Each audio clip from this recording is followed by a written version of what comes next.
Alright, welcome to Trick or Treat Smell My Feet. This is a project that is absolutely a blast to paint. We've got a very interesting kind of gnarly broom. We've got some detail and texture. We've got a new product here with the Glamour Dust glitter paints. This is actually embedded in your varnish that you put on to that area, and it's colored so it doesn't come off, so it can be on this tray. This is done for either, this project can be either a floor cloth or a tray or whatever you want. It is a blast to do. I'll walk you through all the different little steps. A lot of dry rubbing. We're going to be using the crescent brushes that are just the low Cornell crescent brushes. You need every size because we're going to do from big to little, but everything self-shades because we actually base coat with a really dark color, and then we just do this rubbing trick, which is just so much easier way to paint with just one float going around. So it makes it really easy to get some good detail and really great for classes and things like that. I hope you enjoy the project. It was absolutely one of my favorite that I've ever done. And well, that's it. Enjoy. Alright, I've got my Anyway tray insert, and it is a Masonite panel. It's two-sided, so you can paint both sides, laser cut, so that it is very precise and it fits. And what we're going to do is we're going to go ahead and prime the whole thing. I'm going to use DecoArt's multi-purpose sealer, and I'm going to use a roller. Okay, and I'm just going to go all the way across, holding the piece down. And if I've got a little bit of this kind of bubbling because the surface is so smooth and my roller is juicy and whatever, as I go back and I roll just a little bit more, it takes that little bit of bubbly out and it will all dry smooth. And you can give it a little sand. It's not bubbly, like it's not going to dry like with a texture. But it can look a little concerning when you see like all of that. It's, yeah, not maybe you go like, wait, what's going on? This is perfect to do if you're doing either the tray or the floor cloth. On the floor cloth, I always roll my surfaces because that is how you're going to get the best result. Okay, so I'll just do this on all sides. I'll allow it to dry and we'll get started painting. Alright, as I went ahead and blow dried, and I think you can see there's absolutely no roughness to the board. So rolling just flattens itself out as you go. Now, counterintuitively, I'm going to use the same roller. I've just put it in a bag to dry it, or to, not to dry it, but to keep it from drying out. And one of the things I want to share with you, what if you've painted on the back side, and I'm on my black nonstick mat, and you can see I've gotten some of my varnish on there. If I slide my piece through that wet varnish, and I paint it on the back of this reversible piece, then I'm going to be a very sad person. One of the tips that I share, I've got two videos called 100 Tips and Tricks and 100 Tips and Tricks Volume 2, and they're just full of tips like this that I've gathered over the years. You take press and seal and you press it to the back side of this so that it comes up over the edge. Then if you accidentally slide through something, then you'll be safe and protected. Okay, so then I'm going to go with Plantation Pine. This is the counterintuitive part, because you see in the middle of the piece when you look at your picture that it's got that vivid violet color that's all around. So I'm going to use my wet roller. Doesn't matter if I have my my medium mixed in with. And I'm going to go ahead and just paint the board with the green. I don't have to bring it all the way in, but I want to bring it in everywhere where there's going to be that border. And the reason for doing this is when you tape it off and you do the inside piece, it just makes it much nicer and easier to paint. So you just go ahead and get the green border on there. And I'll do a couple of coats. I don't want to leave a ridge, so I'll make sure to smooth that in the middle. You smooth with a roller by using less pressure. And then that'll fade it out, kind of. And I'll have to do a couple coats. I think I already said that. Allows me to get all the way to my edges. And then I'll use less pressure to feather and to even things out. So 2 coats, and we'll get going. Okay, one of the things I love about the black nonstick mat is it's so non-sticky. So we're just going to squirt with some water for easy cleanup. I could just scratch it off and it comes right off. But the water makes it just a little simpler. I'll take something with a flat edge like this 3-sided squeegee and just clean all the stuff off, and then use a paper towel to wipe off anything. What I love about what doesn't stick is this actually doesn't stick to hot glue, doesn't stick, two-part epoxy doesn't stick, like everything doesn't stick. You can go up to 500 degrees on it or 450 or something like that, so you can use all your heating tools and stuff and protect the surface underneath from damage. So it's just a really excellent thing for any craft room. Okay, the yellow tracing paper on a roll seems like it would be, there's a 12-inch size and a 24-inch size. It seems like it would be like not very interesting and not very see-through, but watch what happens when you put it on or over a pattern. Look at how absolutely crystal clear that is. White papers, white tracing papers are actually very opaque, and they kind of mask the stuff that's underneath. So this is wonderful for when you're tracing fine details. It's also, because it comes in sizes, that is very, very valuable.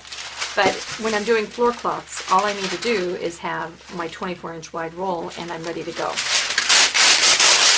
So take that aside. They tear straight in both directions, so you don't have to worry about it jagging across and, you know, losing all your paper to a crooked tear. And then one of the tracing secrets that I like to do, just to start out with everything straight to begin with, I've got my wet board here. I'm going to take my triple thread and get a gray lead. I'm going to go ahead and trace this onto my tracing paper, and that way when I lay my pattern on and I trace it, I'll already know exactly what is straight and what's right. One of the next ways that you're going to tell how to do straight is you're going to fold. You could do a lot of measuring to do this, but this is going to tell you exactly where halfway is, and it's going to give you a straight line, and now it's going to give me a straight line in both directions. Okay, just make sure everybody lines up, and it also gives me my center, so I know exactly where my center is. So now when I lay my pattern out, I will know exactly where dead center is and where my straight lines are, horizontally and vertically.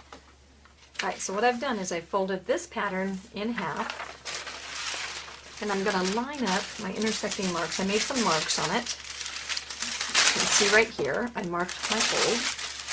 So now I can put my fold lines on the middle, and then I can line up the middle to get everything exactly in the center.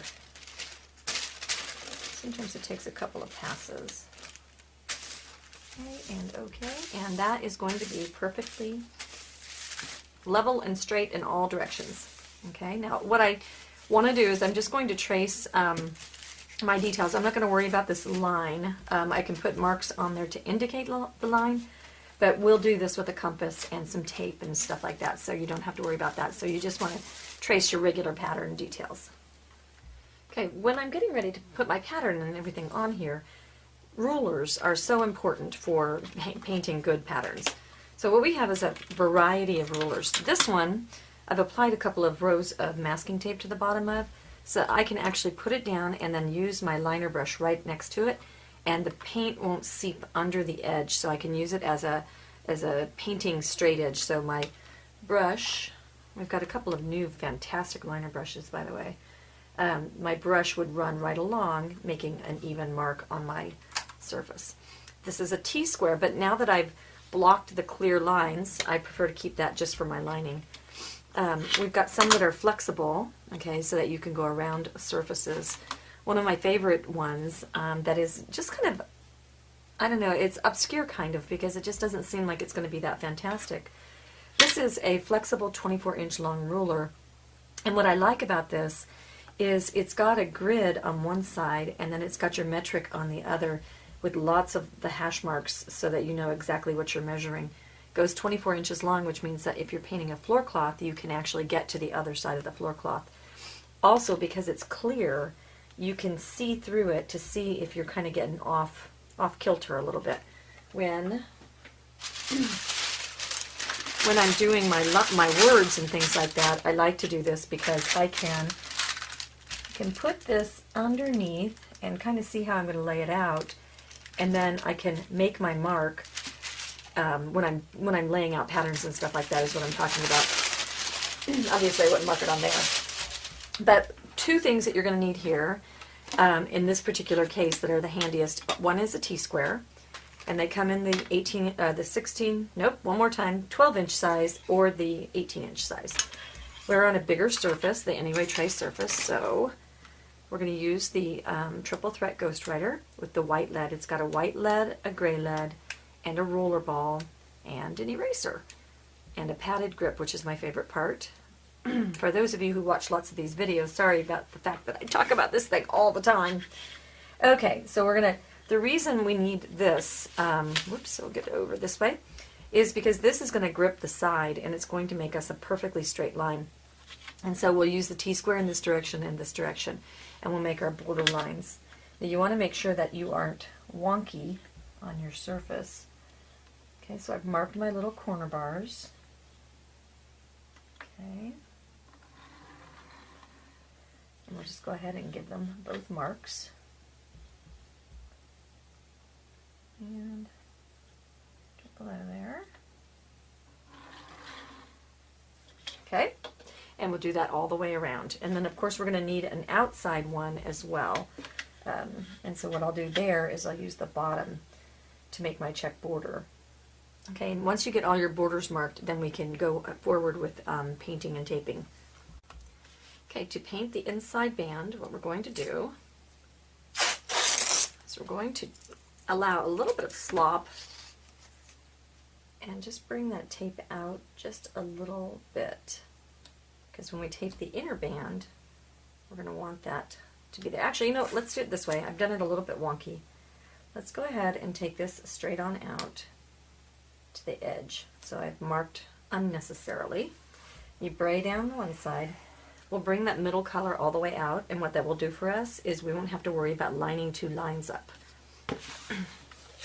Okay, so just go ahead and tape everything, and then we'll apply the middle, and I'll show you how that's done. Okay, we're going to go ahead and use our roller again into our lavender. Okay, and then we'll just, you want to be careful of spitting onto your border. It's easily patched, but don't get too vigorous with your rolling. Roll a little slower and you won't get the spitting. Okay, so I'll apply one coat of the lavender. So by having this border color on here, then what happens for us is it allows us not to have to worry about all those meeting lines. Which is a real drag. If you've ever done it, you know exactly what I'm talking about. Okay, so we'll get that coated and then we'll allow it to dry. Alright, so when we're talking about a floor cloth, I would be able to do this next step using the roller, and I call it roller slip slapping. So I'll start it with this, but I'm going to change to a brush so that I can keep it within the size parameters of the smaller tray. It's very difficult to film a floor cloth. Because of the size, it's very hard to get like isolated detail shots and stuff like that. Okay, so we're going to re-wet with the lavender. And you just need enough paint on there to get it wet. You could even add, well, I guess you want it kind of base coated too, because I haven't quite based over my green. So the second coat will do that. Lavender actually coats really well. Surprisingly.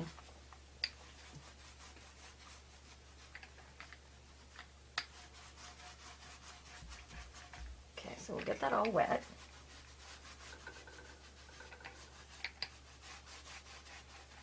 And I'll roll it to even it out.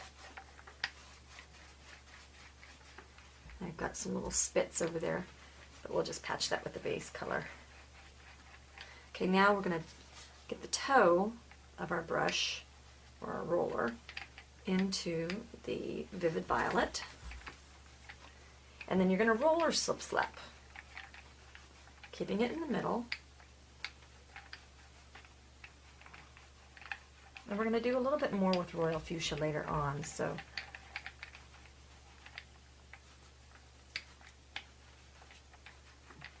and a lot of times when you're using a lighter color over a darker color, then what happens is you the darker color will swallow that lighter color. So you want to be careful to put enough on there so that you can still see it.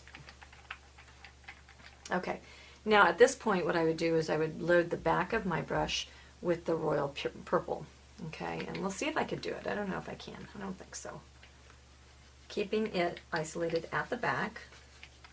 Okay, now we're going to go out here, and I'm just tilting it nose up so that it doesn't get wet. Yeah, I'm going to switch to a brush. No need for heroics. Okay, so we'll just go out here to our edges. Load some of the royal purple, and we'll just slip slap into the middle.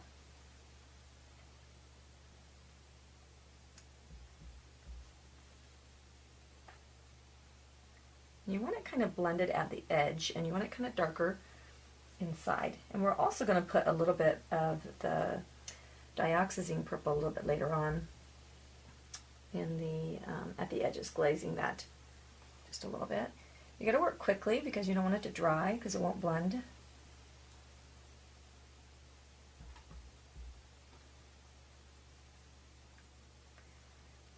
And you can wipe some off if you feel like you've got too much. I'm going to bring that in.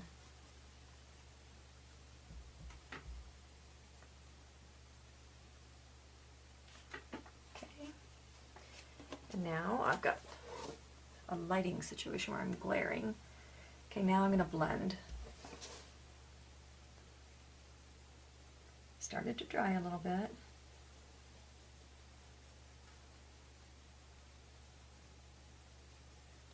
And so what's happening is the brush is picking up the base color and even that pink color, and it's blending it all together.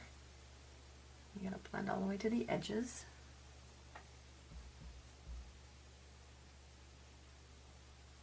Okay, and now what I'll do is I'll go ahead and drag it in to the center just a little bit. This is actually much faster with the roller. Now I'm going to smooth out next to my farthest edges. And this is where glazing afterwards is going to be really handy because you can go ahead. I'm standing up, getting my head in the way. I have got a monster amount of glare. Okay, so glazing will be like shading or floating. Okay, and I'm just tickling. You'll see my hand is further back on the brush. If you want to be a looser painter, back your hand down the ferrule of the brush, down the handle of the brush. Now I can go into this middle and I can give it just a little bit of sweeping slip slaps just to make the textures be the same. This movement back here is what's going to give this witchy scene a little bit of the drama. It looks a little misty and you know, swirling stuff, you know, so that's what gives it drama. That's what gives it like interest in the background. Okay, we'll let this dry. And in the meantime, the rule of tape, unless you're doing glassware, is you immediately take your tape off so that you don't get it sticking to the tape. Okay, so peel that, let it dry. All right, now the directions, when we're on our directions, this talks about roller slip slapping with dioxazine. So on your floor cloth, you would be able to do that. You would simply load the toe with the dioxazine and you can bring it in there. In this case, there's more than one way to skin a cat. And so what we're going to do, is don't tell our cat we said we were going to skin it, right? Is we're going to use a big flat and we're going to float the dioxazine in the corner, okay, or in the edges. I'm not going to worry too much about going outside of our in our area. We kind of want to walk it out just a little bit more. So I'm going to go up here and bring it down. Whoops, we'll clean that up with the green. Bring that all the way down. And now to walk it out, you just walk your brush away into your piece. Okay, and that gets a nice wide float. We'll wait until that dries and to do our sides, because if we cut through it, we'll wipe the paint right out of there. Okay, we don't want to do that. If we're concerned about this ghosting line, my water is just a little bit on the dirty side that I was pulling it out of. I'll go ahead and just mop where that water line is. And just kind of mop in and out. You want to mop on the watery side. Wipe your mop off on your paper towel. Okay. So, Now we're going to just continue floating. I think I should use that back water as cleaner. Okay. And we'll just repeat until we get it all the way floated and walked around the way we wanted, the way we want. This is one of those reasons you need a big fat flat number 1.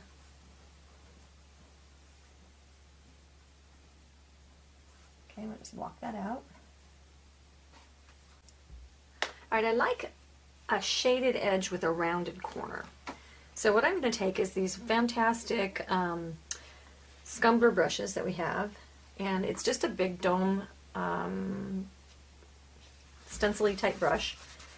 I'm going to scumble off all the paint. This is dry rubbing. This is a super cheater way to get really good roundness to corners and extending floats. So I'm just going to come out here and just cut that corner to frame.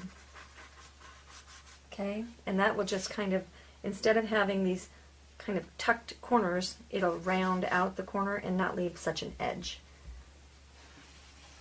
And it seems kind of counterintuitive to wipe off all your paint, but it is a really slick technique. Over here, do the same thing. And as I get to where I want it to fade, I just lightly dust.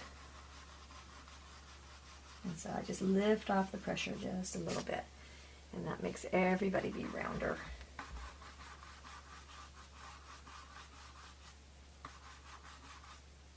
There we go. You can do that on big projects, little projects, just change the size of your brush. All right, now is where we're going to take our compass, half pipe with this has got a lid on it, which means you don't get impaled on that thing. And we're just going to measure off where our border wants to live. And then you just run that right along your whole border. Yeah, the sides are not quite the same, so we will make them the right size. And I'll do this side. Then we'll tape and apply our border color. And when I painted this on the floor cloth, I painted this right through that little paint nub there. When I painted this on the floor cloth, I always design when I paint the first project, so I was designing and stuff. So I added the border after I figured out what color was needed. To make it a little bit easier on me, I'm going to add it now so that when I paint over my elements, it will not, I don't have to fudge around with it, so I can just paint right on top of it. You'll see what I'm talking about. Now I do have, from taping, I do have a little lip line here, and so I want to make sure that I tape either right on or pretty darn close to right on. And tape bends when you pull it. It stretches a little bit. This is stretchy tape, so it really stretches. Get all those on there. We'll tape, and we'll do the two sides first. Okay, so I'll get it on there.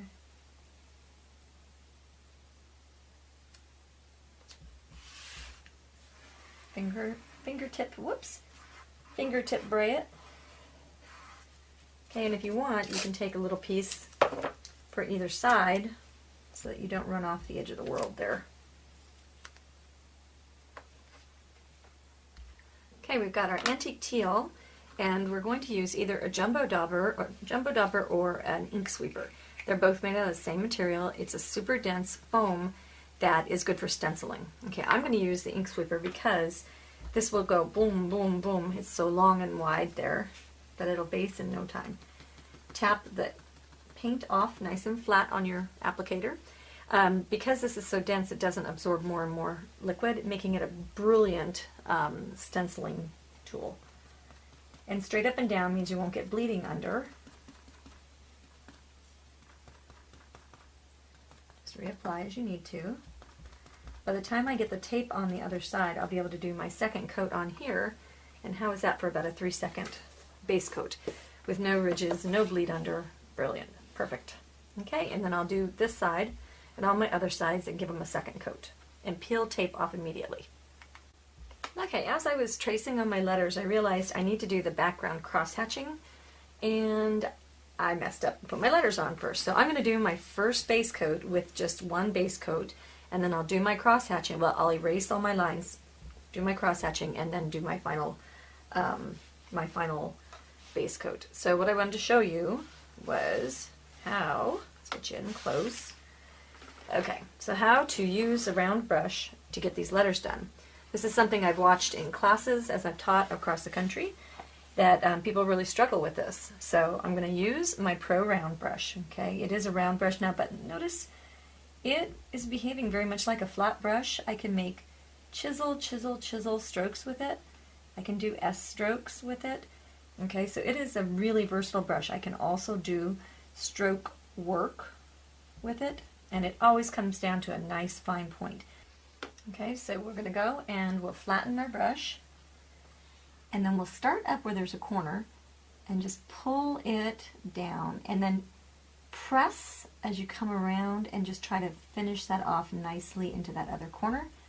Come down around the top, chisel and pull, and then on its chisel, then make it flat. It's kind of almost a calligraphy kind of move.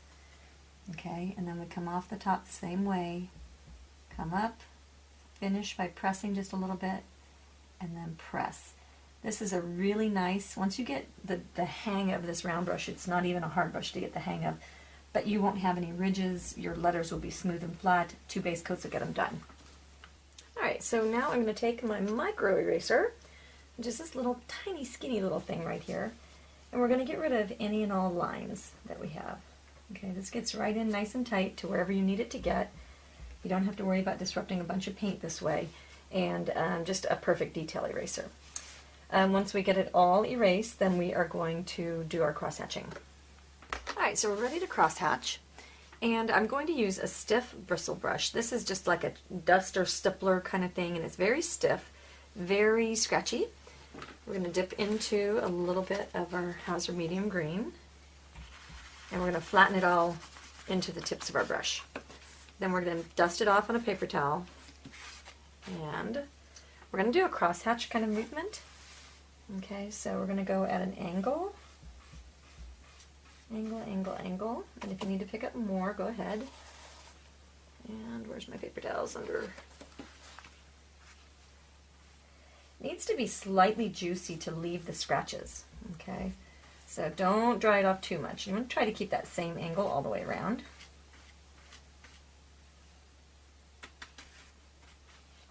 And then what you'll do is when you come back the other way, is you'll just crisscross it that way. Okay, and that just gives a little bit of a diffusing look when you're going around. All right, now what we'll do, got that off, and we will go ahead and do our second coat of our lettering, and then that will be ready to highlight and stuff, but that gives us our background. By erasing, what happens is if you have any of your graphite or anything underneath paint, the paint will lock it down, so you want to make sure you always erase before you do a top treatment, floating or anything like that.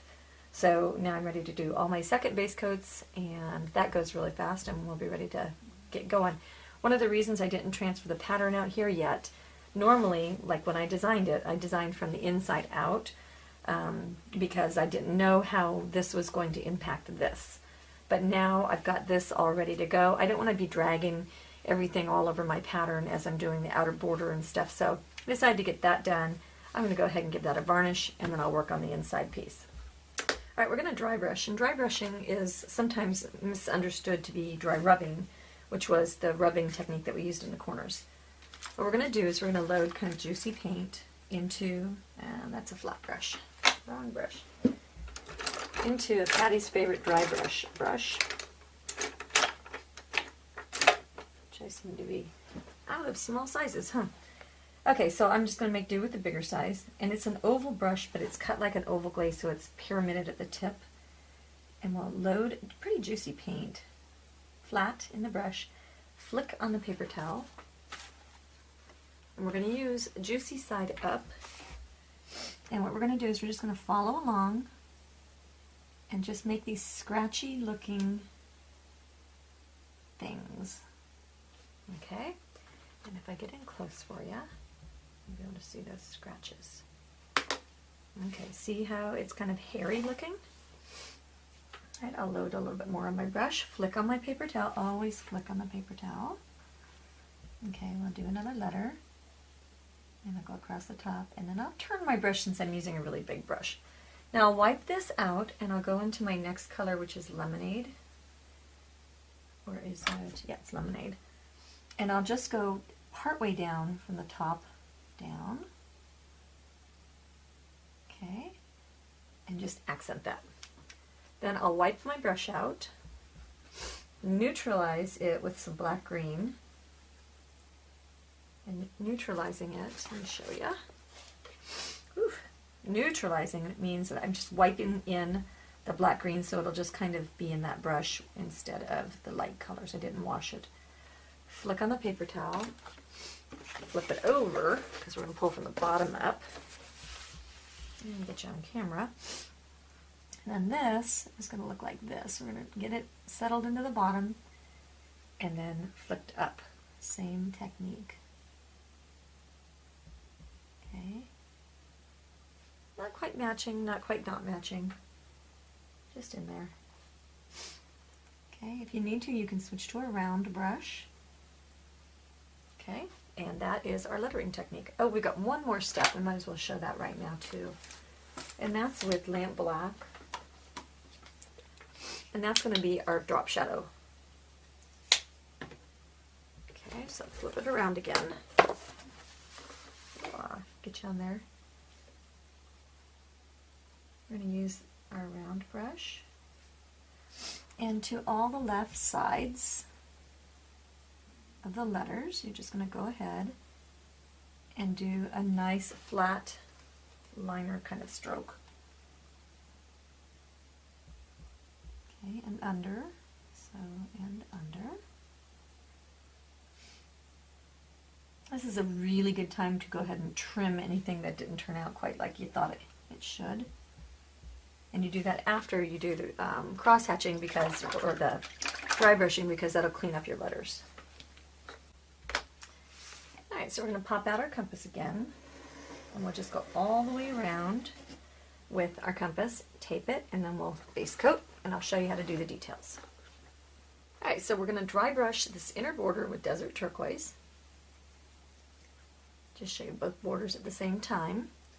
Okay, now I've got to be careful because my outer band is still a little bit wet. And so I'm going to use my dry brush and I'm just going to drag this along, keeping it in the lines. That's going to make this be a turquoise band without being a big screaming, hello, I'm a turquoise band. Okay, so we'll just get that there. Settles things down just a little bit. Okay, we're going to add dots of Indian turquoise, which we're going to use the Easy Dot tool.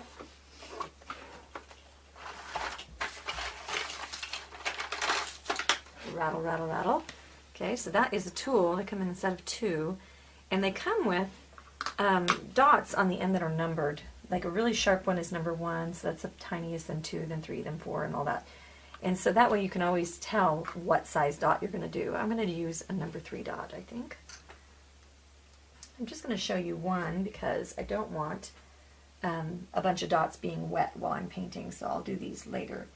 So we'll go along, and you redot. When you dot, you wipe off or reload every time you dot.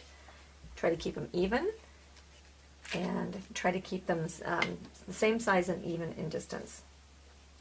Okay, now our outer border, we're going to take a flat brush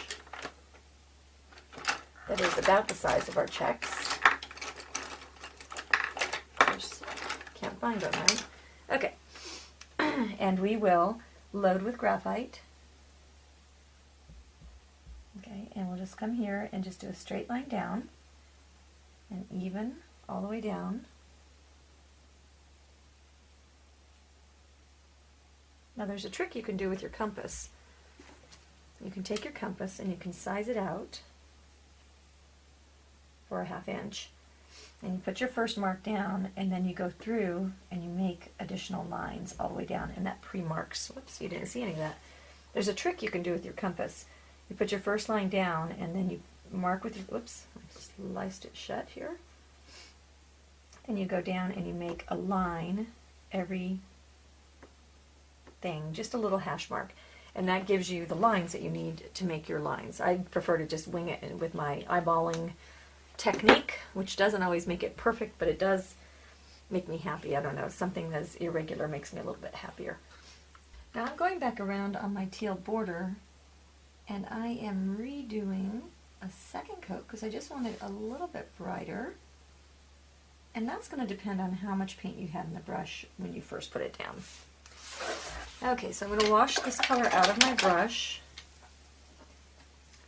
Okay, and we're going to add your details down here. We're going to use the olive green on the green checks, and we're going to use the zinc on the black checks. So we'll just go, well, I'll get that loaded right. A bit juicier. Got to have juicy paint, and it's got to be on the top for it to feed right. Okay, and you just lay it down and get those scratchy scratches going. Try to lay it down even with your border. If you need to, apply another piece of tape if you're fighting it. And you'll highlight that, just like that. And then your zinc checks are the same exact technique, just with zinc. Okay, so I'll just go through and we'll highlight the zinc checks. What a fun little border, huh? Okay, all the way around. And that's the end of all the trim pieces. So I think then we'll start on the guts. I'm going to trace my pattern, and I'm going to give everything a coat of varnish after my dots are dry. Okay, or I could skip and not do any dots until I'm all done. All right, the very first thing we're going to work on is we're going to work in on the shoes. We're going to take a crescent stencil, not a crescent stencil, just a crescent brush, and a dry paper towel. Okay, and I'm going to go into graphite first, and we're dry rubbing a lot of these details. So I rub off this stuff off my paper towel, and then I look for my highlights and stuff like that. So I'll go right along the edge of her shoe right here, and you'll reload as you need to. So sneak up on this, and so dry rub and make it bigger, and then the further away we get from our highlight, then the brighter or the softer our pressure will be. Okay, so I'll get that. If you need to, when you do the flipped up little areas, go ahead and switch to something with floating or something like that so that you can get into a good control situation. Okay, then do these folds. Wherever the light's going to hit is where we're going to do this color. It's breaking up the black color of the shoe. Okay, we'll come over here. Shape following strokes. So if you want it to be kind of round, then you have to make rounded movements with your brush. Okay, and across the top of the bridge of the foot. Try not to get all over your graphite lines so that you can get them erased. Out here where her heel comes across.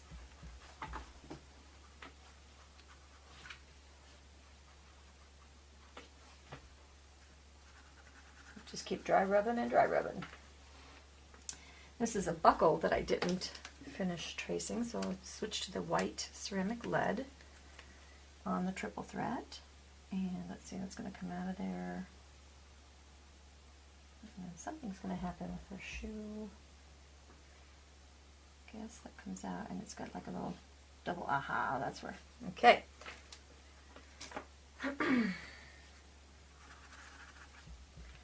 So we'll give that a nice highlight in the middle. And notice that you can't see this very much, and that's perfectly fine. Keep our highlights going on the same side, so that got highlighted, so we'll highlight on the same side of that shoe. This color you walk out quite a bit, and the next color will concentrate it a little bit more. And the final color will just be the highlights. These are old ratty shoes. So I kind of think that if you think about this scene, this little witchy poo right here could truly just be a little girl dressed up in her tights and her skirt and dressed in mom's shoes or grandma's shoes or something like that. I feel like she's all tricked out, ready to go trick-or-treating.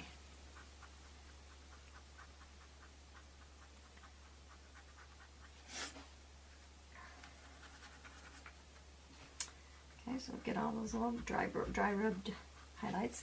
So this to me is dry rubbing because we're very dry and we rub off all the paint. And the dry brushing, we're leaving scratchy, dry looking things. It looks like you did it with a dry brush. It's the look of the paint that you leave on there. Okay, you get a little bit right there. Because this is an all black shoe, it's important to make sure that we're letting lights and darks happen a little bit. Okay, we're going to go ahead and we're going to go into the next color. After I make sure, I think I got everything one more. I'm going to go ahead, dirty brush, so I'll wipe all this off. The next color is zinc, and that's neutralizing it right there, so I'm going to go one more time and dip in there. And you'll notice that that's a lighter gray than that is. Okay, we'll go on our high spots first. And we won't bring this out quite as far. This is a fun project to paint on a floor cloth because you can use such big movements. You'll use a bigger brush and you'll use big scrubbing movements. This is on just a normal size kind of surface, so we're using normal size movements. Now what we'll do when we fill up our paper towel is we'll just flip it over this way and we'll use the other sides. That way we conserve a little bit. And you gotta, if you start getting large chunks of like color, that tells me that I haven't wiped enough off on my paper towel. And then because we're not having to lay down as much, I can move a little bit quicker through this. You do want to make sure when you're dry rubbing that you are dry between layers. So you can't go with one color and then immediately go pick up your other color, because if it's not dry, it'll all gum together.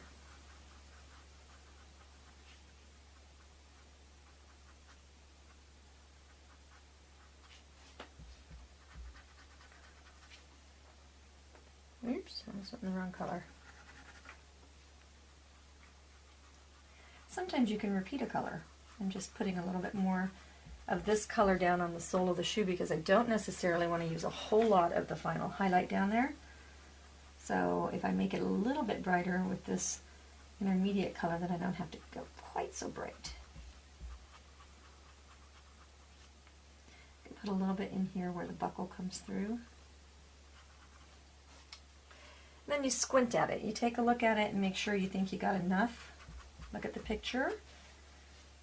See if you think you've done everything you need to. I'm going to set my brush aside without washing it, and then I'm going to pick up a smaller version, and then I'm going to go into light French gray blue, light French blue, and I'm going to pick these tinier areas now at the highest points.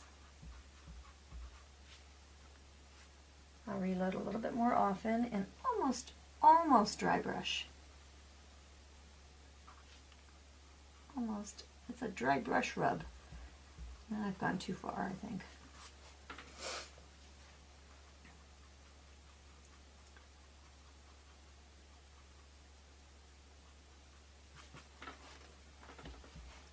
And get up here in this little corner.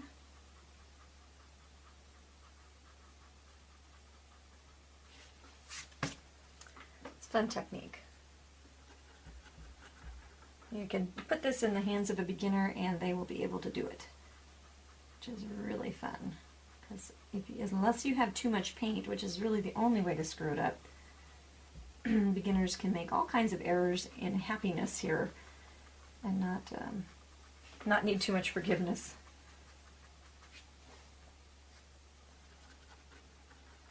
I mean, literally, you can close your eyes while you're doing it. So, okay. Down here with just a little scumble. If you don't have anything on the tip and it's all in the back, you'll find you have to push the brush too hard. And then it kind of comes out blobby. So you have to reload the tip so that you don't have... And you'll notice I rub to blend when I feel like I've got something kind of icky going on. Okay, take a look. Do we think we're high enough? Now I can go back, and we can go back to any of these colors, and we can make them all stronger if we want to, here and there, just if we feel like, hey, that's not doing its job. But I'm going to go back and pop a few things, just with almost that dry brush rub thing that I went too far with. Just go ahead and lead the eye through the shoe a little bit.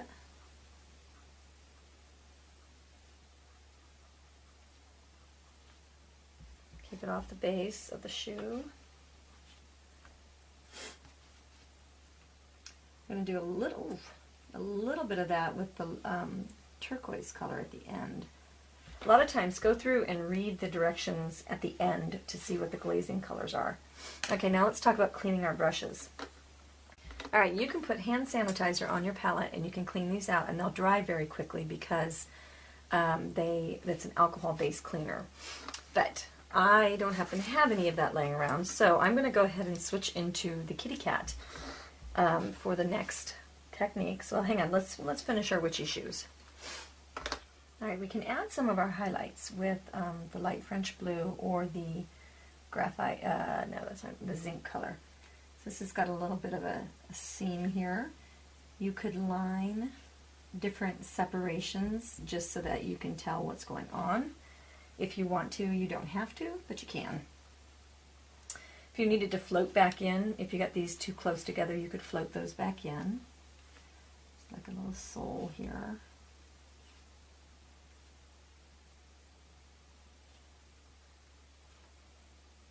Okay. I'm going to load my round brush and use it as a dry brush into honey brown. And we're just going to flick on the paper towel and skim its highlights. Skim around. Whoops. I'm going to keep it kind of within the gold color, the milk chocolate colored. And do the same thing over here. Now I'm changing my mind over here. I'm keeping my highlights on the same item, but not on the same side. If that makes sense. And that's called artist's prerogative. I can because I did. If it bugs you, you can do something different. I won't feel bad. I think one of the things that's important is for me to talk to you about what I'm doing, and so that you can make those decisions. Oops. Just a little bit of a highlight over here. Okay, we've got our buckles. Now we'll move on to, I'm going to go ahead and keep this in the order that I painted it in, just to keep things flowing along smoothly and not confusing for you. So I'm going to go into Witchy's stockings, and we're going to highlight her stockings with olive green. And we're going to dry rub those as well. Whoops. My olive green bottle is a mess. Okay, so we'll take the dry rub brush. Okay, we have to know which one of these is in front.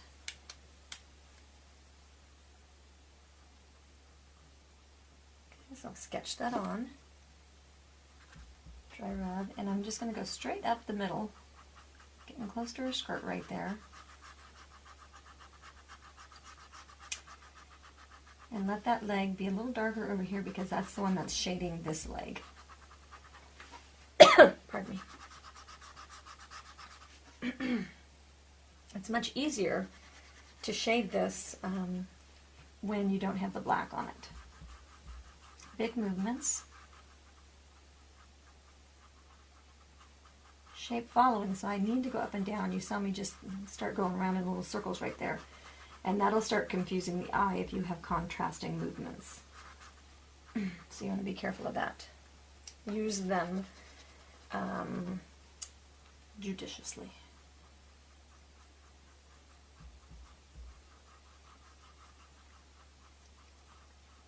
Okay. We got a little high point right there, but I don't think that'll be a problem. Now, as long as that's dry, I can repeat to strengthen that on this leg. Bigger movements.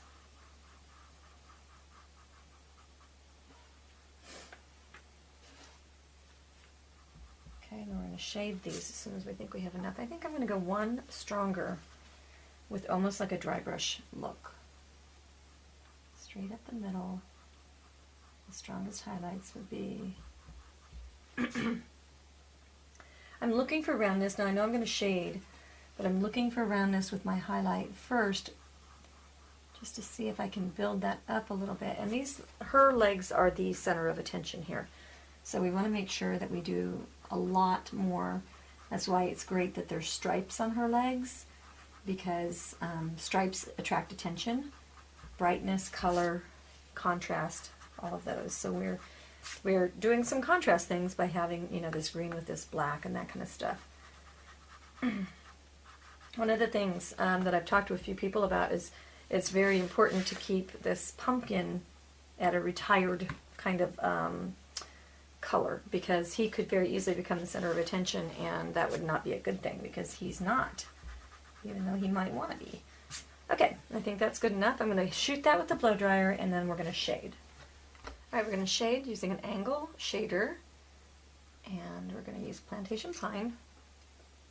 The first thing I want to do is cut across this ankle. I can talk.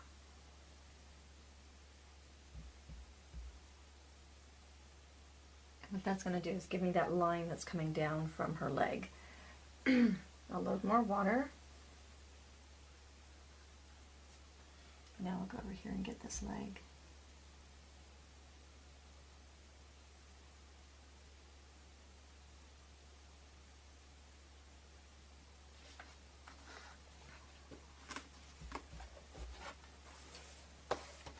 Now on this leg, what we'll go ahead and do is we'll shade a little bit under her skirt to give this bottom ankle a little bit of time to dry.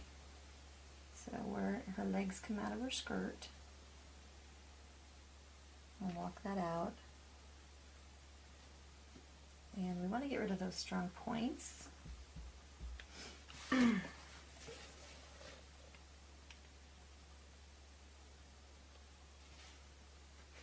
now we don't want to cut through this side either, so we have to be a little bit careful.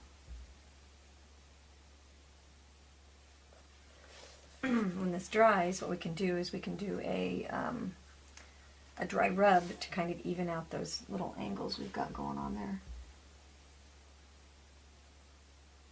I'm leading with that loaded toe of the brush and shoving into that.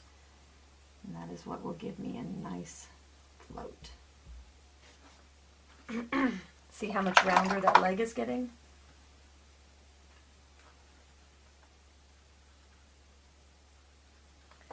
If you needed more contrast, you could repeat. Whoops, I'm still going this way.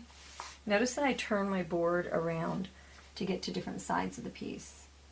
This is really, really an important technique, because if you can't pull a brush properly, you're not going to make pretty strokes.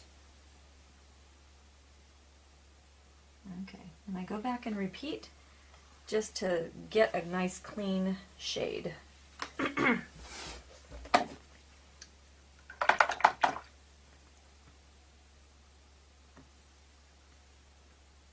we'll go to the bottom of her ankles.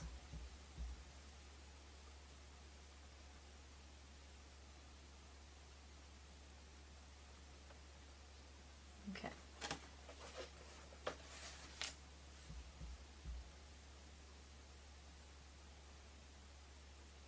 Oh yeah, I didn't do that side. I think I did that on one of the other projects. Totally missed one of the sides of her legs. Okay, I'm going to dry it with the blow dryer, and then we're going to do a little dry rubbing. Alright, we're going to take our Plantation Pine and dry rub just to even out some corners. Okay, got a little bit of corner action going around here. What I down here.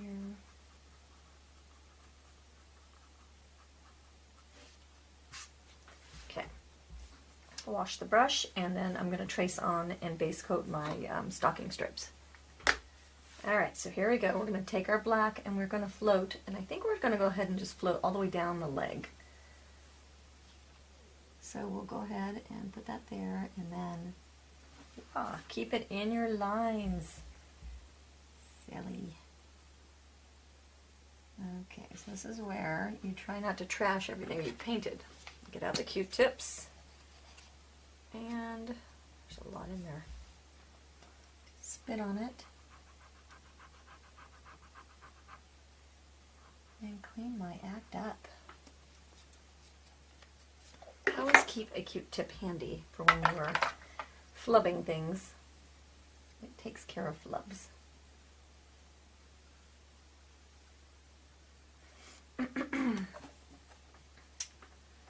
Looking for a mop because it appears to use just a little bit of moppage.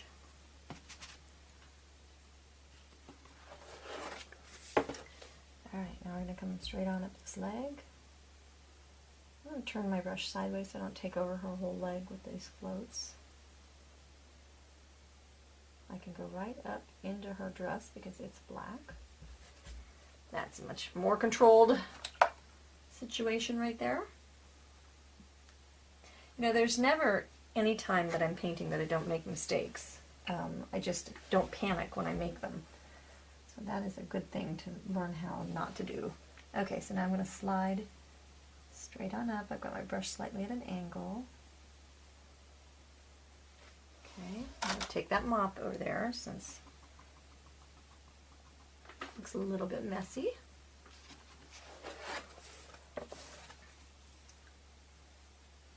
And then straight down the leg. Turn my brush just a little bit.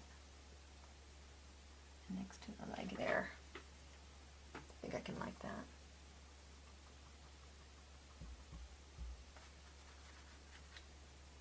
that. Okay, now we can shade next to the details here. Sink those socks in.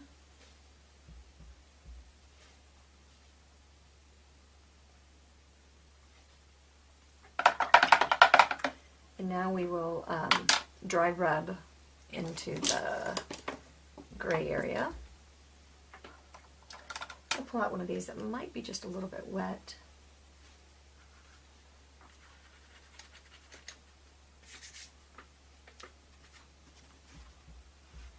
Okay, and we're just going to go up and down. And be careful not to get into our green area.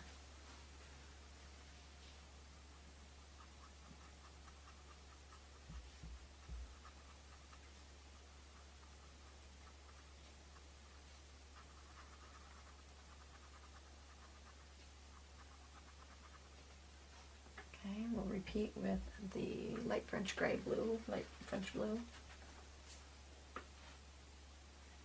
I want that light French gray blue to have the one extra name. Okay, so just gentle pressure. It's almost like a dry brush rub. I'm going ahead and not worrying about it being scratchy. I don't need it smooth. I want those highlights to go up and down like that though. I'm getting a little bit on my witch's skirt, but I know I'm going to float up here, so I don't care. Alright, we might take one more time with less wiping off and just create that line and that roundness.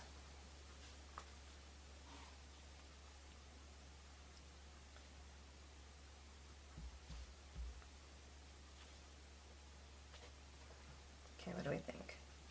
Okay. Do we think we need to go maybe just with one more time with the green with that same strength? Ooh, big brush. It's a little bit brighter, I like it.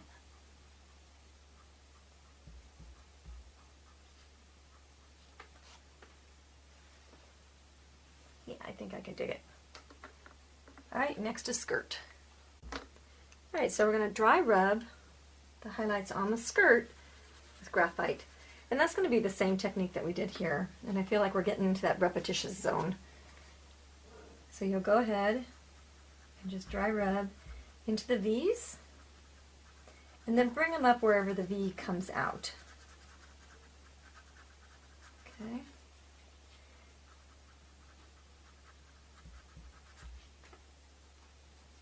Repeat.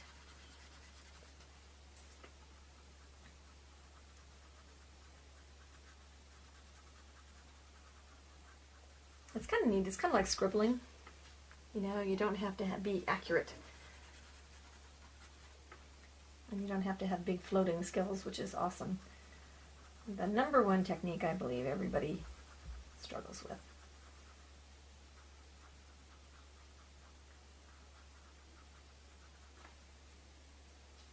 Okay, I'm going to repeat the other side exactly like this side.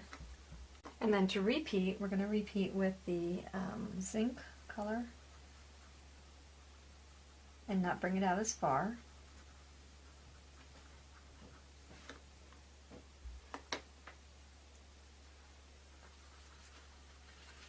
Okay, just build the highlight down the tip of that little skirt.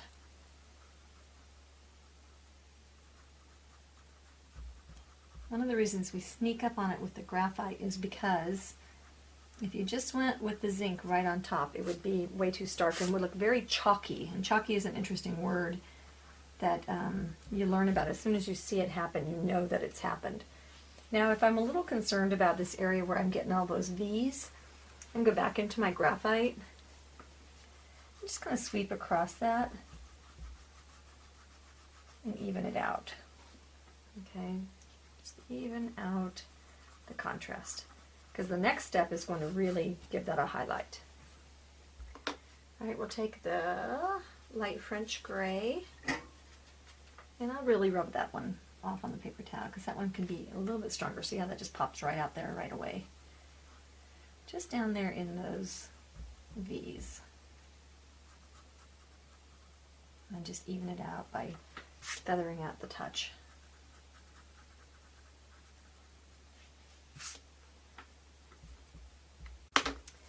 Okay, we'll try and get you on camera here. Once again, we're dealing with a project that's a little bit wide. It's always difficult to keep on camera.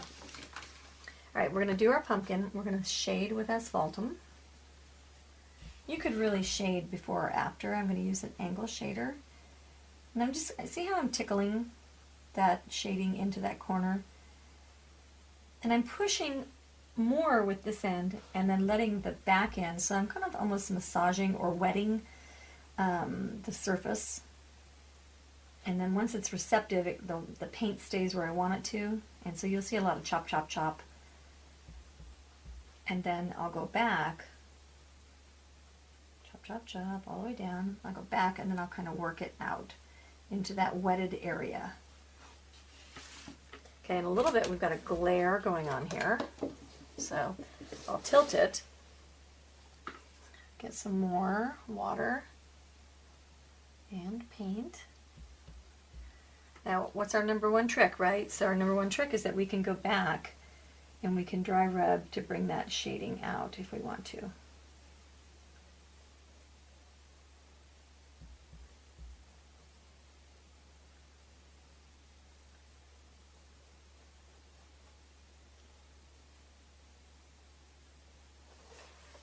Okay, repeat the other side. Okay, so we can dry rub to extend that out with Asphaltum. Be careful about using wet paper towels.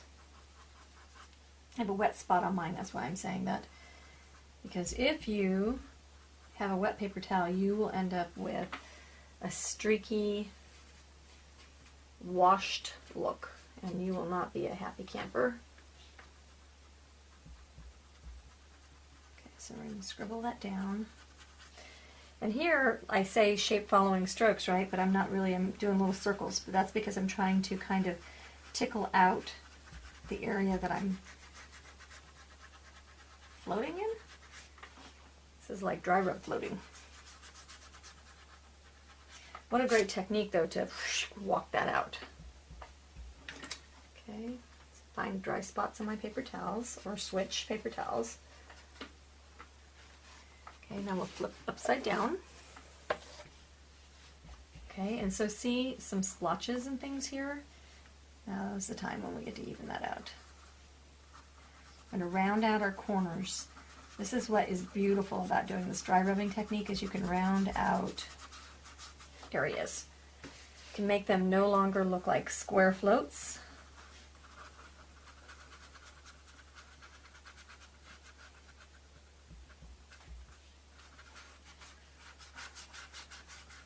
And then as I get with no paint left on my brush, I can rub even harder and stronger. Alright, so next we're going to go honey brown. And this is where we're going to dry rub over here in the, he's looking up at her in this area towards the stocking. The strongest area gets the initial blast. Okay, and so we do big sweeping movements to spread that love around.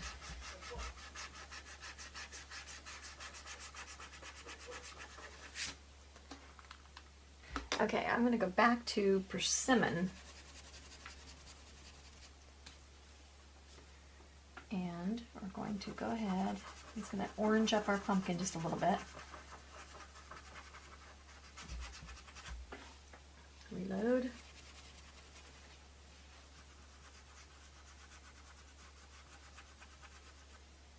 And I got a little bit of wetness left in my brush, I think. See how I'm getting that scratchy. So I'm gonna, this brush is wet. I'm gonna move into one of these, oh no, not that one, it's filthy, dirty. Let's see if I can find one that's dry. Alright, so I have a new brush, or a dry brush. Pay attention to scrubbing off the brush. The first color you take far out. Okay.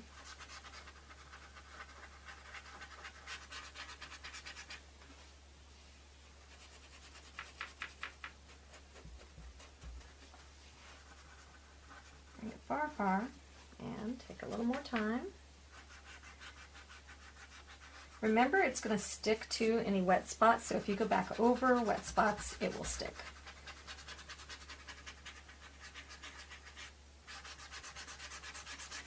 Okay, so see how I'm taking that out over the whole thing. Okay, and if it's cold, it's wet, so keep that in mind.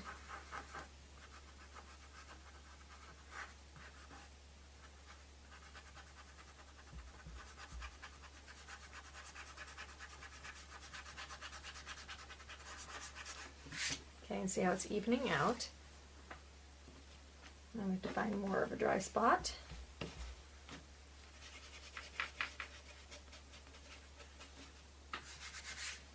You can blow dry between sessions. Just because you're dry rubbing doesn't mean that it's gonna be dry, so you have to be careful of that. Okay, you want to constantly kind of squint at your project to make sure that your oranges aren't taking over. And it's kind of fun to bring your highlight over your shadow or your shadow over your highlight just to meld everybody together. Alright, next, dirty brush, we're going to go honey brown. I guess it's better if you see this part. Okay, a little bit cold, I'm going to be careful. He's the most highlighted in the middle of his face looking towards the shoe, almost like he can smell her feet.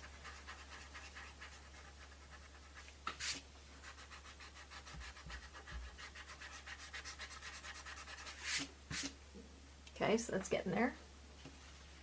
Dry rub a little bit more. This is definitely something where, you know, you've got to have those dry paper towels ready. And I like the shop towels because they do not pill up and they do not break down. So now I'm going to focus my highlights. Notice I'm keeping it smaller so that it builds a highlight and isn't highlighted everywhere.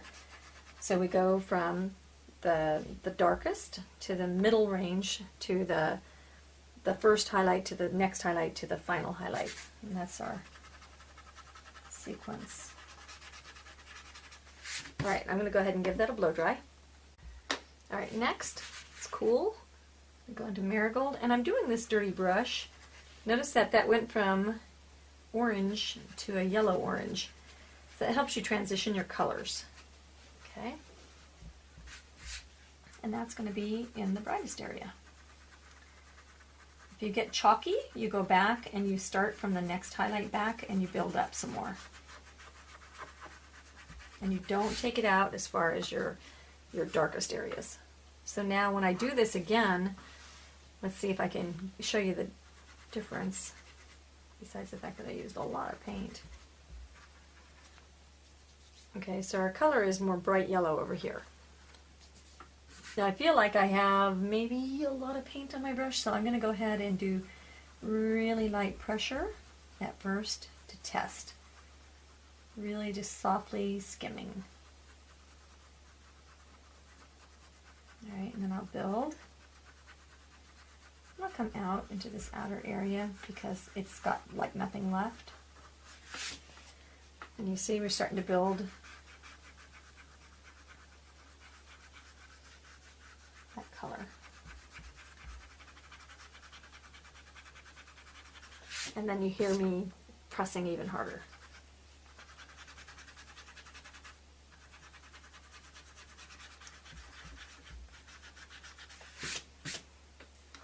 Alright, I'm going to go for one more highlight with the yellow. And that's going to be really in that focal point area. Whoops! See what I did? Got to be careful. Now it's going to grab there again and again. So I'll go move up here and I'll go around that area. Honestly, if I was teaching a class, I'd be like, stop and go blow dry that.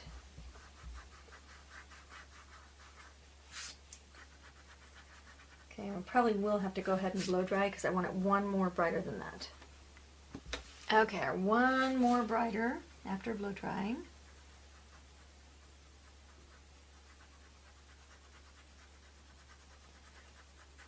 See how you kind of sneak up on that highlight? Now it's got a nice round shape. Once we add our face in there, you're not going to believe how cool that looks.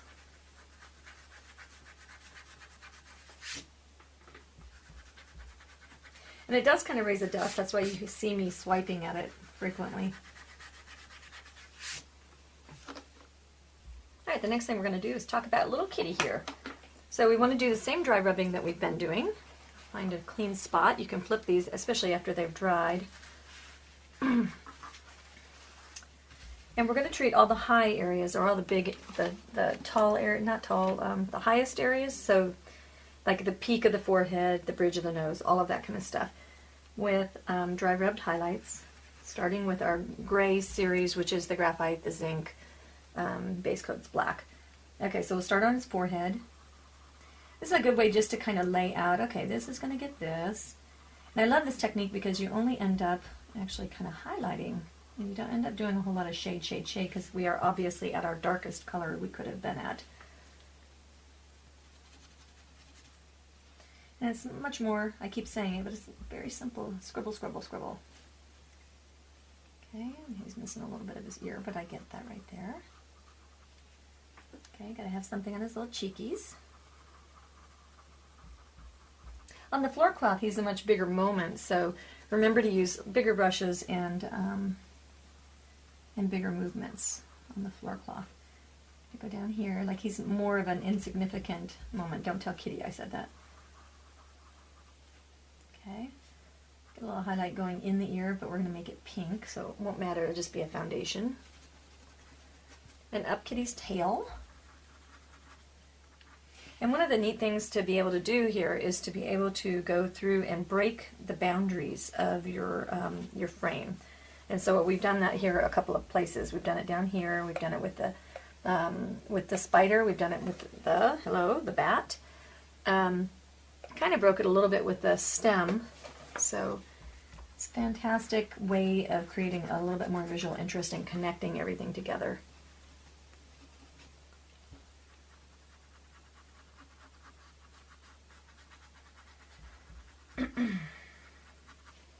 Okay, now we'll switch to our next highlight color, which is the zinc. And we'll make sure we're dry. Remember, if it's cold, it's wet. We'll bring that down the nose. Make sure you're creating interesting shapes. And what's neat about this effect is his eyes are going to start looking like they have sockets to them. So we get going on this. Okay, our final color is going to be the light French blue. And that's just going to make, ooh. If you get something screaming like that, do you see how strong that looks? Just kind of, ooh. It needs to be strong, but feathery strong. And so just when you see it, stop doing anything. If anything makes you go, ooh, and jump back, then you've got the right reaction. So you need to honor that and then look and see what you can do to fix it. Okay. Trust your gut. So many times when I've taught classes, people have said, you know, teacher, does this look too bright? And it's almost always, the answer is almost always yes to those kinds of questions. And so I think what it says is if you know to ask the question that you already know the answer. So if you're saying, hey, I wonder if this is too dull, then you're probably right. Okay, so get Kitty going there. I think it's a pretty good balance. Now I'm squinting at my piece. Maybe I want just a little bit more highlight. Bring Kitty forward just a little bit more. The same color. You know, his ears would be the brightest. His forehead next. Not so much down here under his chin, right? And then his tail, of course, could have some good highlights on it. We're going to do some final desert turquoise things. Okay, now we'll get into the fun colors and put his eyes in and nose and stuff. Alright, so I've got the eyes based and I've got the pupils in. And now I'm going to float with olive green.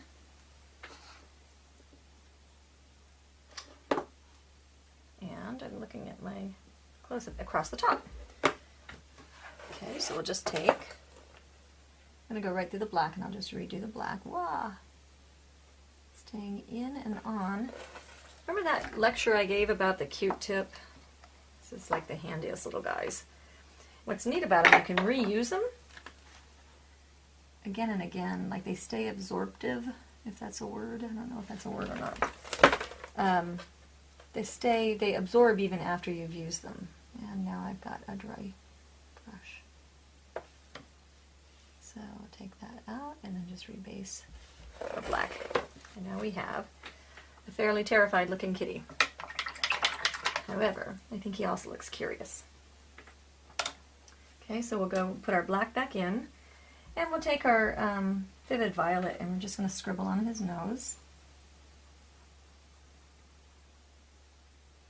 Okay, it's a really neat little technique. It's not too base coaty, gives it kind of different casts of color. We'll go into his ears with a little bit, looking for a teeny dry rubbing brush. And this one's wet, so I'm going to dry it off real good. With the vivid violet. And we'll go into his ears and tint them. And that's because my brush was wet, it's doing that kind of wash thing. So I'll just use that as almost a wash.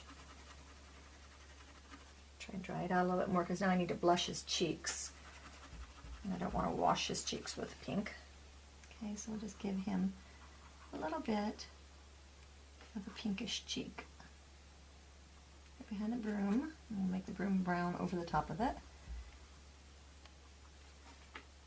Okay, maybe a little bit more pink in his ears, just to show a little bit better. Okay, yeah, like that.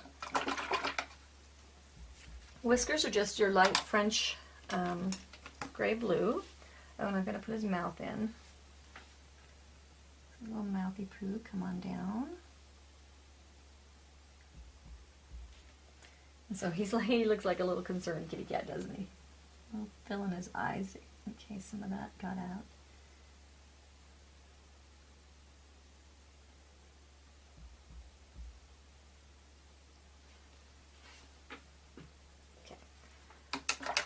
Okay. Then the light French blue. And then just pull out some whiskers. There's little cheekies.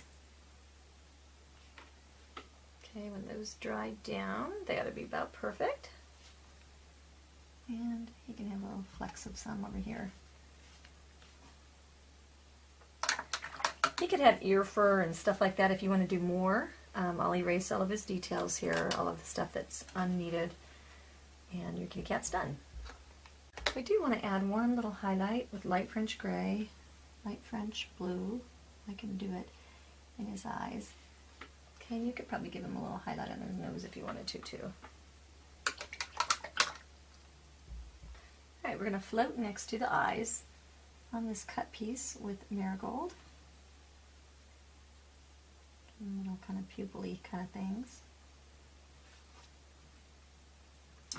Okay, and if you wanted to, you could get a little bit of this. If you wanted him more bright, you could bring up his brightness with some Marigold, but you want to be really careful of this because, and I think I'll tap that down, because you don't want him to be the star. We talked about that earlier. Okay, so I have to erase my lines. I'm going to do his stem here. Now on our stem, I've gone ahead and sketched on, I like a stem that kind of curls and twists and stuff like that. And so what I'm going to go ahead and do is just start with my highlights. It says to shade first, but for me, it's going to be easier for me to do my shading when I get my pieces highlighted. So I'm just going to dry rub straight up the middle of where the sections are that are going to rope around, just to establish shape.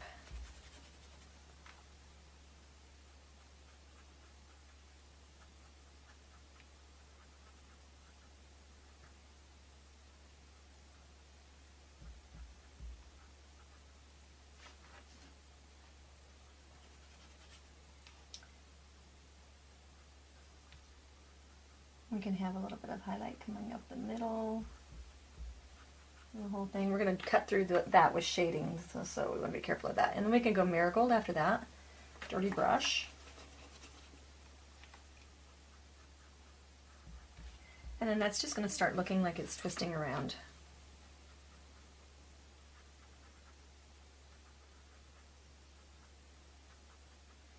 And we'll shade to each side of that.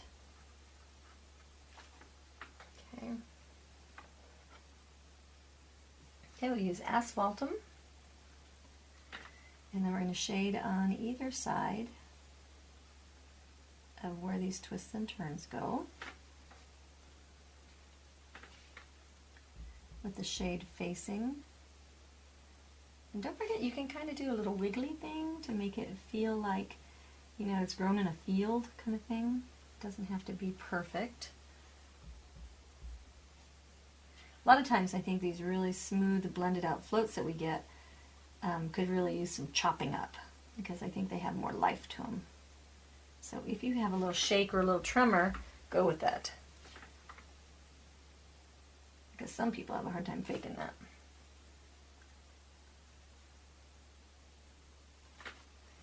Alright, so we've got a little twisty stem, and now we'll go back and we'll shade on either side of the stuff, and we'll make those twisty parts kind of stick out a little bit. We'll float them out. So I think in reality they probably would be. Okay, we'll repeat all of those. Okay, we're going to add final highlights with Marigold.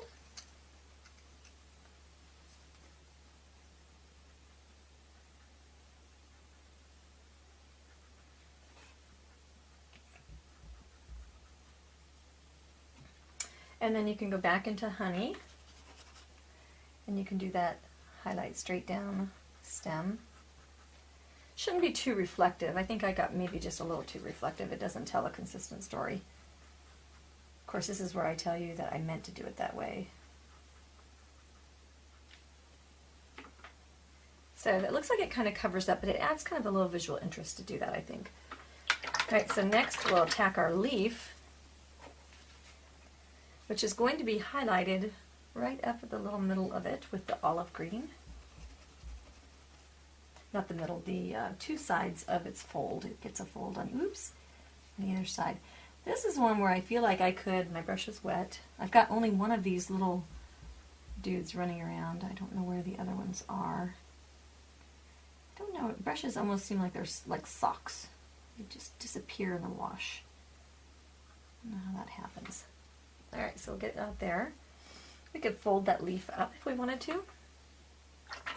Notice that we're doing what we call carrying the color or walking the color around. We've got a green border, so that's bringing the color all the way around. We've got a green frog, green eyes, green stripes, and a green leaf over here. So that moves that color green everywhere through the piece. And then later when we highlight with the desert turquoise, that will be another unifying color. We've got an orange color by keeping our pumpkin in the brown color orange family, and then bringing browns and oranges into, or a brownish or an orangish brown over into our broom, and then using the brass highlights, we've also managed to keep the gold moving around the piece. So those are important things when you're choosing colors. You want to keep that in mind. All right, shade our leaf where it comes back on the back side, and then we'll shade it once down the middle, and we can give it that little fold by just shading it that way. Okay, and there's our leaf. Let's move over here to our broom, because that is the next likely candidate. That's the next big gun. And honestly and frankly, the broom was one where I looked at it and I went, oh mercy, it's a lot going on. This is where your triple threat is going to come in handy. So you're going to just take yourself down. You could trace those lines, but those lines are insane. There's really not a good way of doing this because they crisscross and they do all that kind of stuff. We do know that this is a line right here because that's sticking out, and we know that this is one. Okay, so we can take some of our line off of where things end. Okay, and we want to give ourselves just a beginning, and we've got some things kind of irking out and then going back in, and we've got some things that are just kind of more straight. Okay, but whatever we do, we want to curly Q kind of jaggedy these things up.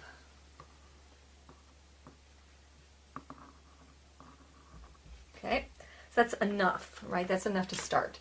And now, like, we need to shade some things and stuff, but what I first want to do is get some foundation in there. Alright, so I'm going to get some thinned milk chocolate in my brush. Not too thin though, because I want it to cover over that brown. Got a little frog in my throat here.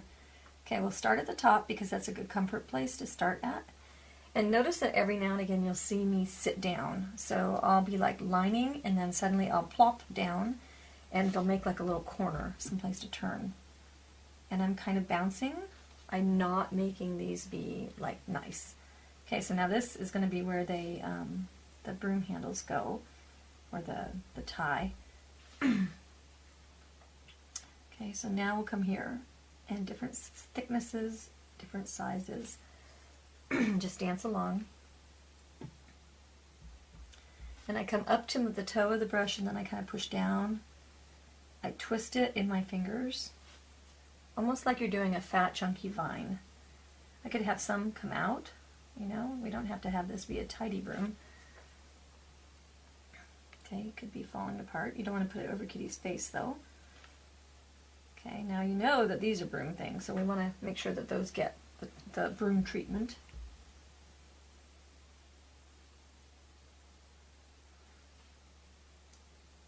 Okay, so just dance along. Get something on there.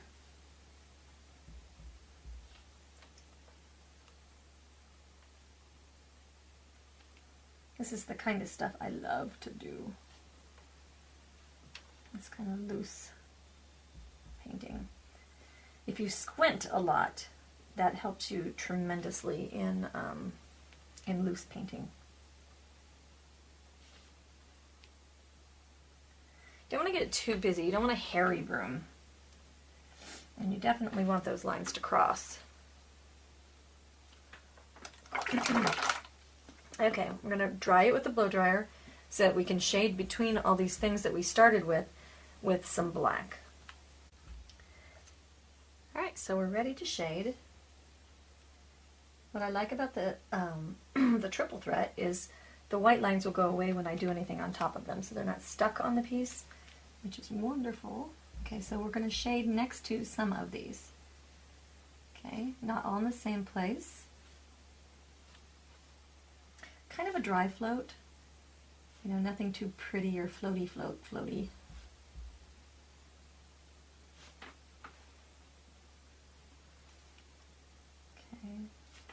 Notice the lines are disappearing. The triple threat has a gray ceramic lead as well, so you can write on light surfaces. On ornaments, it's brilliant. That's really why I started using it, and then discovered that I use it on, I think, every project. And those of you who watch a lot of these videos know that I talk about it a lot. It is our second best-selling product. I think the first is the craft lathe, which is just a tremendous tool as well. Extra pair of hands. All right. So just floating here and there like this. There is no science to this. It's just giving a dark level to the broom. It's not clean, it's not tidy, it's not pretty, it's not floated. You know, it is floated, but it's kind of almost just scribble floated.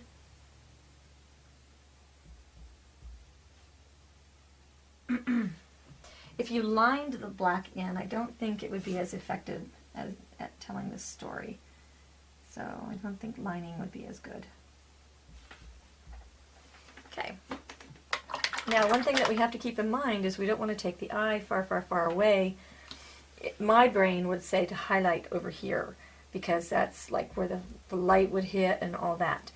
But unfortunately, we can't really do that because we've got pumpkin face, whoops, get you on camera, pumpkin face over by her feet, and so kitty cat down by her feet, and then we've got all these busy things.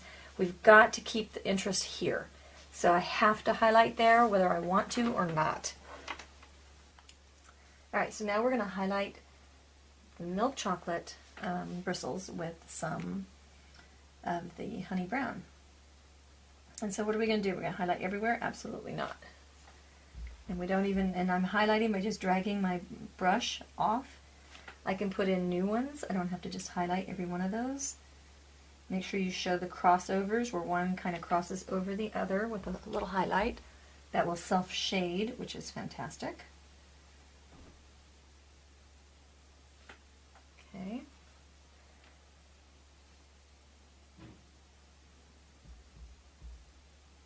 So we'll go here and there. Now, what am I doing? I'm putting that dark or the light everywhere. So I've got to change my strategy. Also, so what are some other things that affect your light source, that can affect your center of interest? So one of the things that can affect center of interest is line. Okay, so if you have a lot of lines, so if you need attention to go somewhere, put a lot or a little lines. And they have, you know, opposite effects, obviously.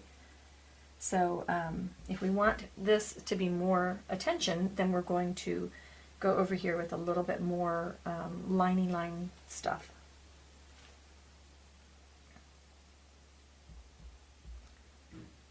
Okay, so it just come out.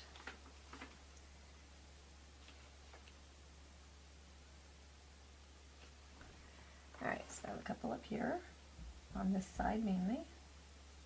And I can tuck a couple of bristles coming out randomly up there. Alright, now wipe my brush, go into Marigold. Marigold's going to be our big A game player. Okay, so that's where we're going to get attention where we want it.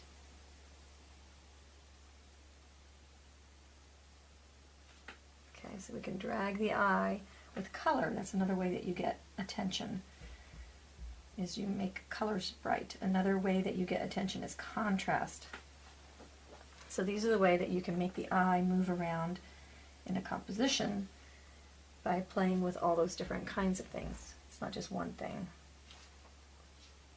Like I think we're taught, you know, strong color, you know, so if you paint it bright blue, it'll get attention. Not if everything around it is bright blue, you know. So you now how we've got our center of interest over there. And we have a broom. Oh, I'm going to do our handle. So, same thing here. We're going into the honey brown. And it's just the dry rub.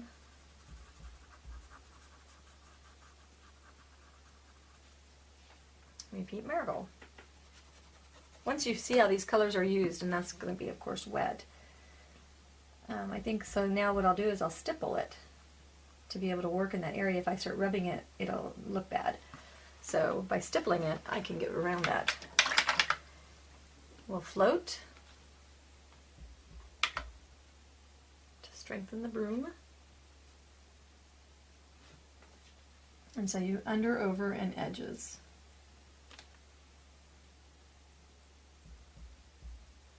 Okay, down the edge, and presto, change up.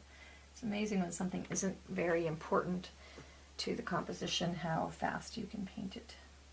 Actually, it's really impressive, I think, how fast the broom goes. Now, of course, I have to erase the rest of these lines. Okay, we're going to begin building our frog with, we've got a base coat with the, yes, Hauser medium. So we'll take our olive green and we'll start doing our dry rubbing to highlight, to just show his different areas and all in the high points. Okay, so that's where you're going to get skinny. You need that littlest brush. There's one less than this. This is the 1/4, there's an 1/8 size. If you're going to do something this small. Okay, once again, we want his highlights to be on this side too.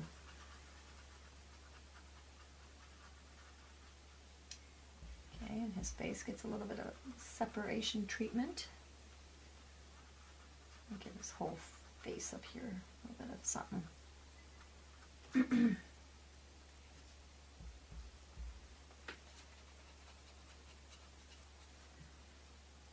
Alright, the leg, it's just fun to watch how this self-shades. You know, by just rubbing on the one color you've shaded. You know, base coat at medium and then dry rub series. Self-shading. Okay, and I can use a liner brush to get his toes highlighted. And maybe I'll go up one more just to make sure he doesn't gloss down there. Now you wouldn't go all the way to the edge with the dry rubbing, because if you go to the edge, then you don't get that roundness, and we always want roundness when we have round objects. Okay, I think he's got a good bunch of coloring. Now he gets shaded with the plantation pine.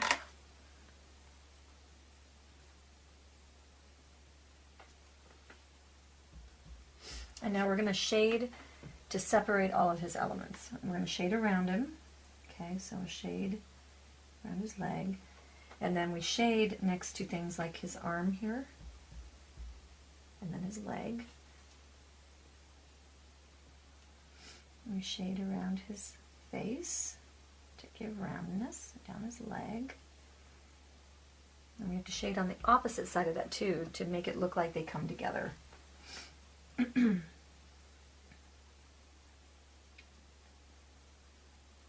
down here.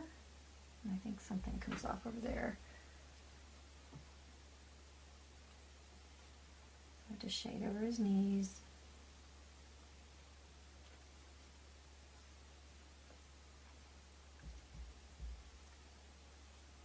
Shade to separate his toes. Just a cute little froggy. He's a very simple little froggy. Okay, so for his body, let's see, I'll get you kind of going around. So I have to shade back here, so I'll turn that to shade to show that that leg is there and being shaded by that other piece. Okay, see how that makes it look much more like it's a 3D object behind. So now we have to shade here to separate his arm, but then we have to turn it around and we have to shade to show that his arm is also round.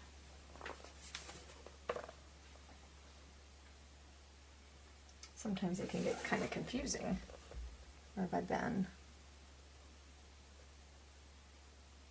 And shade up on the side, keeping your shapes round. Okay, we can shade at the top of the eyeballs there. Oops, I think his eye just grew by about 2 or 3. There's our Q-tip. So see how that's dried paint, but it continues to absorb. So you can use them over and over again. And I think I'm about in a good spot. So we need a couple of highlights. Whoops. Knocking my brushes around. So we can dry rub on his toesies. dry brush. It's a dry brush blot technique. And you know, you could go with a couple of highlights if you want a little bit more attention down there in that corner. He got a little dark, I think. You could have a little bit more attention.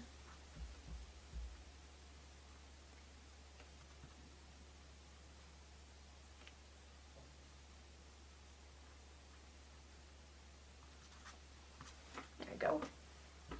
Alright, while I'm waiting for Froggy's eyes to dry, I can liner on his details. He's got a squimbly little mouth. Can't tell if he's smiling or what he's doing. A little lip there. I can bring down his brows just a little bit. And then I can go up here to the spider web and all the other little spider details, and we're just going to line. So you just pull out. Now I can get really fine liners, but I'm doing such a nice job with this program that I've got. This is number 2. If you thin your paint just a little bit, you can get a really good line. And I don't want perfect, because if it's perfect, then what's going to happen is I'm going to, I just set this whole scene up for some kind of other art experience. And I don't want that. So I want it to be, this is haunted. This is not perfect.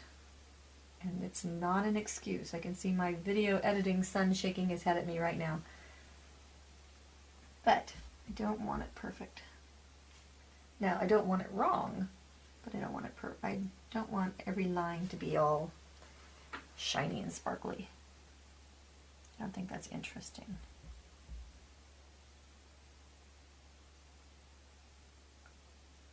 Okay, then you just connect that web and bring it on in. Base your spider, same thing, you know, we all know how to use our liner brushes. Right, we'll shade underneath the pupil there with the cocoa color, just to highlight.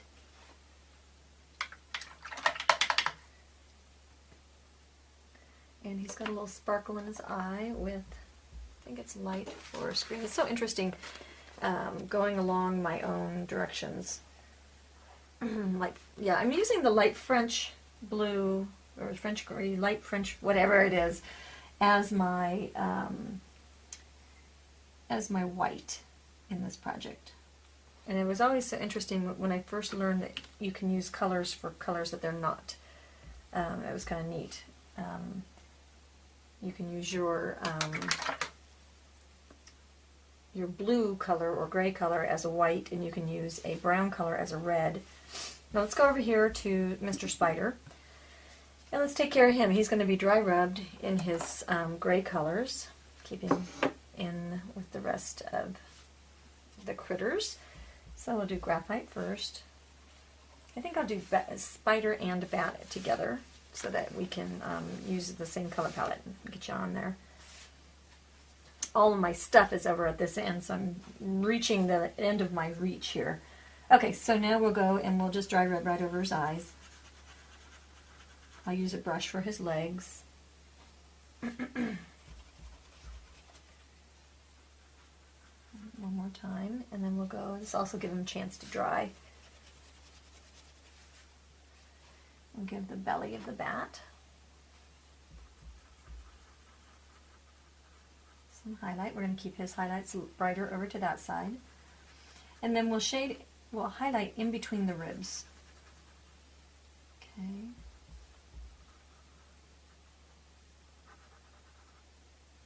His face.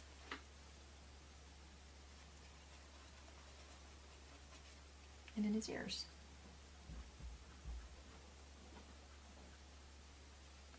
And in his face one more time, repeat everything. Now dirty brush back into the zinc. And bring up the highlight.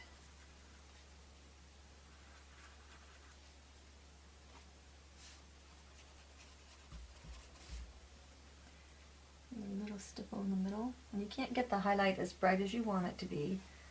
You can stipple. And you know, on my frog it said that I could use lemonade to do the final highlight, but I achieved it by doing that last little extra. So I actually eliminated a color in that case. I needed it someplace else, but sometimes you can achieve things with less steps, depending on how you're handling the brush and the paint. Okay, so I think we're getting there with that. Final is going to be the light French gray blue, light French blue. Okay, and okay, he's fairly cool, or fairly dry. And his belly looks tacky. I'm going to give him just a stipple. And then space a nice bright highlight.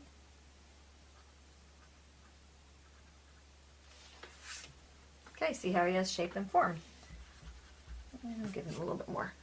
Now we'll switch to a round brush and put our hand in the brown paint. I'm going to go directly, well, I think I need to do some kind of the graphite then. Okay, so we'll just skip down. We need to decide whose legs are in front, so we're going to make the back leg be the back leg, obviously, by just skipping down the middle. So don't cross over that leg, and that's what will help this. There's the end of his toe. I found him. I was missing him earlier. So this guy's on top all the way across, so he goes here, here, and here. He is here, he comes over here, but that leg's in front, so we're going to skip and go over. And now this leg is in the very front. Okay, by attacking it one leg at a time, it's easy. But when you try to look at all those legs tangled up, it makes it a little bit tough. This one was a little bit easier to do. Now next color, I'm going to go to the light gray blue. And I'm getting a little bit strong, so I tapped off on the paper towel. Back leg should be less strong. So you just want little highlights back there.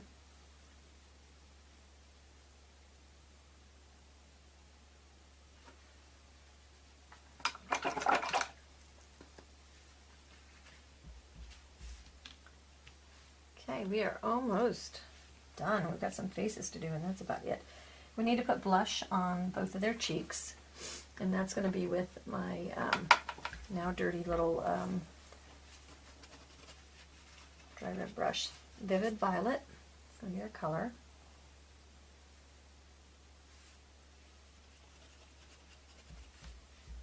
And I may have to stipple just because my brush is wet. Okay, so he's got two little cute cheeks. And Batty gets some pink little bits in his ears.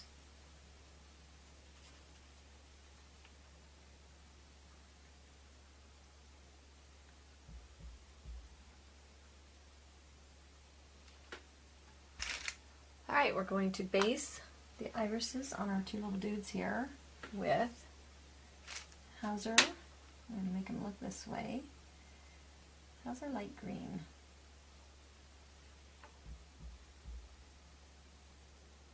On both of them.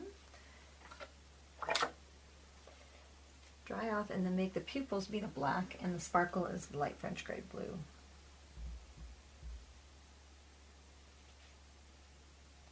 Got a little water.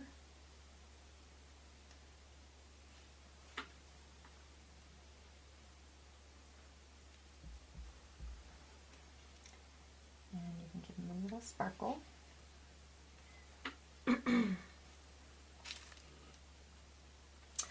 Little Batty's nose is Vivid Violet as well. A lot of pink noses going on around here. Now we're going to do what I call walking around the project with the final color. Okay, get you out a little bit more so you can see. We're going to use Desert Turquoise. This is something I learned when I was painting murals. And I don't know why I do it. I just love turquoise as final highlights. So we're going to come on to different places of the piece and we're going to turquoise highlight here and there. And I don't want these really, really crispy or anything like that. It's just like a kind of a glow. And give Kitty a little glow on top of his head. Maybe his little whiskers, ear. bit on this top of this shoe. Get a little bit on his, just a little bit here and there all over the place. You've got to carry it around, you've got to put it in kind of odd spots or it just doesn't work. And it just is just neat. I love it. Okay, we can bring it into our broom here and there. I'm just kind of laying down the flow. It's almost like magic dust over there, isn't it? Give Mr. Frog a little tint over here. Okay, shoes. It's like a little unifier. Spiders get highlighted with it, their legs, the web. It's also a way to bring out the web on a sort of pretty dark surface. Okay, I'll bring it onto the stem on our leaf. Bring it on our pumpkin over here in this shadow area. Mr. Batty can have his ears highlighted that way. Just rub it a little bit here and there. Same with our spider legs over here, the spider. And down his web.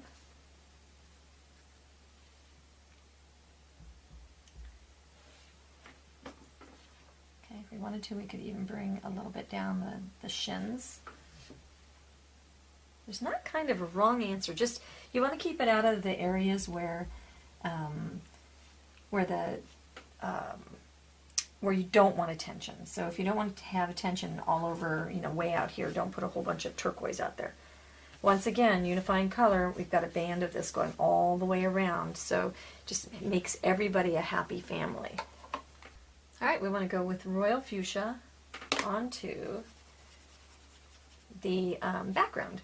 Here and there, we're going to brighten things up in the center of interest, and you could do a scratchy one, you could do a splotchy one, you can do any kind of thing you want back there. Just want to brighten that up just a little bit. Definitely in the center of interest. Try not to do a halo kind of effect. Okay. So just a little here and there. Lovely. We don't need to do the purple because we did that before, and I'm happy with how much we got. And our final lovely accent. I'll show you. These are Glamour Dust glitter paints, and this is the colors that they come in. And amazingly, I got my sample set and I looked at them and I kind of laughed and said, I do not want to paint with a bunch of glitter. And scoffed, and then realized I was such a fool. Because then I pulled out Witchy Poo and realized how fantastic it would be to put a little bit of something on her that would be dramatic and just different. And what better than glitter? So what I did with the Witchy Poo banner, which is like the companion piece to this, or it's, what is she called? I can't remember. Oh, If the Shoe Fits. So I put the purple glitter in the background of the purple, and I put black glitter all over her shoes, and I did it like all over the place, and I really felt like it robbed it. Okay, now we're on a tray surface right here. A coat of varnish, okay, and then go ahead and do just in this area. And what I love about this product is it dries completely flat, and that means that you don't have chunky glitter that's going to get in your food because it's a tray. And it's embedded in like varnish basically, and it glazes over the colors that are underneath. It's very sheer, except don't be surprised you're gonna be surprised at how fantastic it looks. Like, look how that changed that already. Okay. It is so sparkly. You can do a couple of coats, and you can still see your highlights, and you can still see your shadows. And so now she's got, sparkly hose, but you've got safe glitter that you can use on clothes and all kinds of surfaces. It is just a perfect product. And then we're going to do this limelight on the green. Let me pull that out so you can see it. And this is very kind of milky, and I think this is what threw me, is when you put that down, it's, oof, I don't know if I want that on there, but as soon as it dries, It dries crystal clear and it stays so sparkly. So you can put as much glitter as you want, wherever you want it. But I just adore the effect of having those glittered stockings. You'll definitely want it in every color. They've even got the vivid, not the vivid, but the like the hot shot colors, so that you can go over and glaze certain colors.